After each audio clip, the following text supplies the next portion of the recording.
Point. ഖുർആനിൽ ധാരാളം സ്ഥലങ്ങളിൽ നിസ്കരിക്കാൻ പറഞ്ഞത് കാണാം. പക്ഷേ പ്രയോഗങ്ങളിലെല്ലാം സസൂക്ഷ്മം പ്രയോഗിച്ചതാണ് അഖീമുസ്വലാ. നിസ്കാരം നിലനിർത്തലാണ് പ്രധാനം. നിസ്കാരം പതിവാക്കലാണ് പ്രധാനം. ഈ പതിവാക്കുന്ന സമയത്ത് നിസ്കാരത്തിലെ പ്രധാന ചേരുവയാണ് ഖുശൂഅ്, ഭക്തി. ഈ ഭക്തി എങ്ങനെയാണ് സൃഷ്ടിക്കേണ്ടത്? ഭക്തി എങ്ങനെയാണ് മനസ്സിലേക്ക് നമ്മൾ നേടിയെടുക്കേണ്ടത്, സംഭരിക്കേണ്ടത് എങ്ങനെ? ഈ ഭക്തി, ആ ദിക്ർ മനസ്സിൽ വരുന്ന സമയത്ത് മനുഷ്യനിൽ സംജാതമാകുന്ന ഒരവസ്ഥയാണത്. ആ അവസ്ഥ നമുക്ക് നേടിയെടുക്കാൻ സഹായകമാകുന്ന രീതിയിൽ നിസ്കരിക്കണം എന്നുകൂടി ഈ പരാമർശം, ഈ പഠനം നമ്മൾ പഠിപ്പിക്കുന്നുണ്ട്.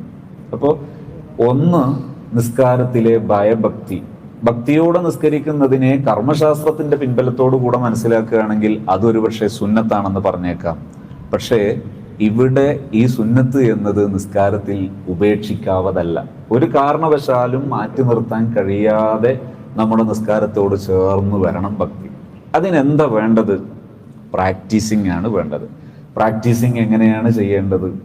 നിരന്തരം ലൈഫ് ലോങ് പ്രാക്ടീസ് ചെയ്യേണ്ടതാണ് നിസ്കാരത്തിലെ ഭക്തി. ലൈഫ് ലോങ് പ്രാക്ടീസ് ചെയ്യണം.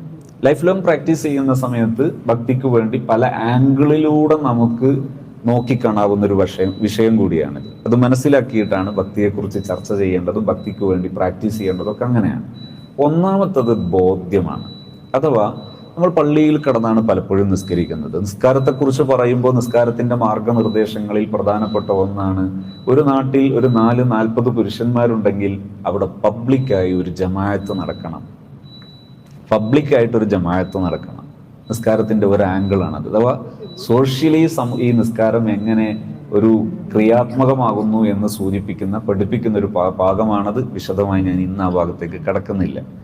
രണ്ടാമത്തത് എന്താണ്? ഒരാൾ പള്ളിയിലേക്ക് കടക്കുമ്പോഴും തിരിച്ചു വരുമ്പോഴും ഒരേ മൈൻഡോടുകൂടെയാണെങ്കിൽ ഭയപ്പെടേണ്ട ഒരു വിഷയമാണത്. പള്ളിയിലേക്ക് കടക്കുന്നതും തിരിച്ചു പുറപ്പെടുന്നതും യാതൊരു വ്യത്യാസവും ഇല്ലാത്ത മൈൻഡാണെങ്കിൽ ഭയപ്പെടണം. പള്ളിയിലേക്ക് കടന്ന് തിരിച്ചു വരുമ്പോൾ നേടിയിട്ടേ പോരാവും. അള്ളാഹുവിനെ കുറിച്ച് നമ്മുടെ മനസ്സിൽ സ്ഥിരപ്പെടുത്തേണ്ട പ്രധാനപ്പെട്ട ഒരു ധാരണയെക്കുറിച്ച് ഞാൻ പറഞ്ഞൊരു സ്റ്റേറ്റ്മെന്റ് ആണിത്. ഞാൻ പറഞ്ഞതെന്ന് പറഞ്ഞാൽ എൻ്റെ വാക്കുകളല്ല, മഹാന്മാരുടെ വാക്കുകളാണ്. പള്ളിയിലേക്ക് കടന്ന അതേ മാനസികാവസ്ഥയോടുകൂടെ തിരിച്ചു വരരുത്, നേടിയിട്ടേ തിരിച്ചു വരാവൂ. കാരണം ആരാണ് അള്ളാഹു? അള്ളാഹുവിൻ്റെ വീട് എന്ന് പരിചയപ്പെടുത്തുന്ന പള്ളി. ആ പള്ളിയിൽ പ്രധാന മുനാജാത്തിന് വേണ്ടി അവസരം ലഭിച്ചൊരു മനുഷ്യൻ അവൻ്റെ മൈൻഡിൽ സ്ഥാപിക്കേണ്ട